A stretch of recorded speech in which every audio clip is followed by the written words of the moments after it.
Mwiriwe. Mwiriwe. Mabuja, bambwiye ko muri abasenzi. Bambwiye ko muri abasenzi. Ngo abaki?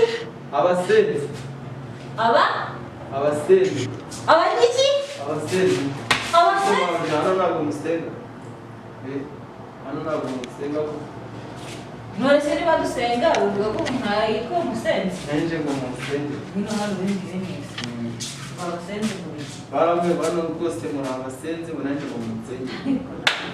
None se uvuga ngo mu gihe cyaro kubivuga ushobora gufata umuntu w'umusenzi ukamuhuza n'umusenzi kuko byose byitwa Uzabona rimurutse. nawe Rimurutse ahantu bita Nyabyondo hasi.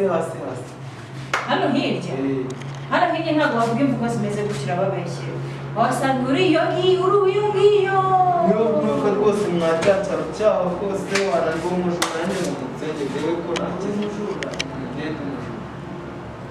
ndabubwiye se Bambwiye ni umuntu wandajya avuga atanu bita ku mwima muri abasenzi ndaze musenge. ndakukasa niwongera kuvuga ko turi abasenzi Ugiye gusengera abantu. gusenga no gusenzi biratandukanye ngende umusenzi Musengere. None se Dusenge turi ko twaba abakirisitu tugakizwa tukareka kwiba. amafaranga angahe Amafaranga yanzanye 20,000.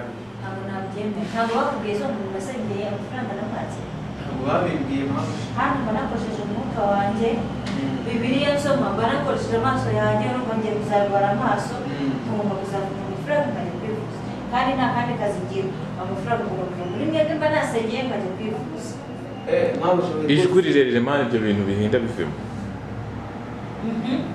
Ije rwose yangana dusengere dore ibintu byakomeye rebe ko nakizwa nari nkaba mukirisitu. nese ubundi waje Kigali uje kwiga Kwibase ndavuye mu cyaro n'iki iwacu Nyabyondo ndi kukubwira. hanyuma Barambwira ngo hano ku Muhima haba umuntu bita ngo nimba arimo Amadiyani ngo ni umusenzi cyane. umusenzi noneho ntubivuze neza nda aho ngaho nagusengera amafaranga 20,000 urabifite Amafaranga ndafite mabuja mu ndagusengera igice ariko uzagarukuza n'andi nta kibazo rwose kuba ari ayo bari kwiba abantu ibyo nibyo bintu nizeraga. none ugiye kugusengera wizeye ko uri bukizwe Ndakizwa mu izina rya nde mu izina ry'Imana. Leta nyizwa rwose njya gusenga uramana Bibiliya njya soma Bibiliya uramera ubu umukozi w'Imana sawa ko ndeba usa n'ikirara sha hanyuma izere Imana urayizi Imana mabuja ntabwo nyizi.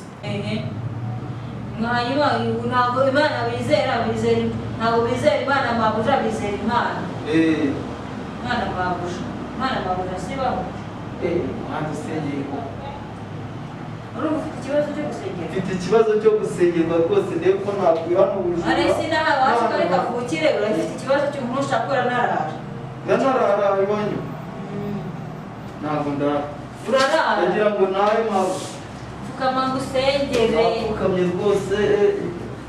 pfukama ngusengere Mana nziza Mana y'icyubahiro Mana dukunda twese turakwiyeretse kuri uyu mwanya kuri uyu munsi tweretse noneho ikigeragezo kiri ahangaha kiruta ibindi byose nagiye mpura nabyo abajura banje mu maso ibiraya byaje mu maso abatubuzi baje mu maso ariko noneho uyu nguyu yararenze mubabarire umukize ibyaha mubabarire umugabanyirize umutubuzi afite muri iyi minsi reka bane nawe mu izina rya Yesu abadayimoni yose amushobora gushwana n'abantu abadayimoni yose amushobora kwiba abadayimoni yose amushobora kwandavura abadayimoni yose amushobora kwambura mu izina rya Yesu ndamukwereka kugira ngo bane nawe abadayimoni byose biri mu mugongo biri mu mutwe we biri mu bwonko bwe ndabikweretse kugira ngo bivugemo umuntu n'aho hose impande zose birimo umuntu hose mu mutwe byagezemo ngaho ndamukweretse nerekani cyane kugira ngo ubibone yuko nyewe mfite imbaraga mu izina rya Yesu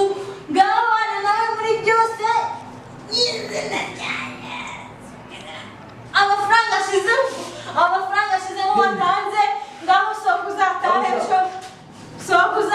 ejo murakoze rwose, murakoze kudusengera. ubu ngubu ntabwo urakizwa, aho biravuga uzagaruka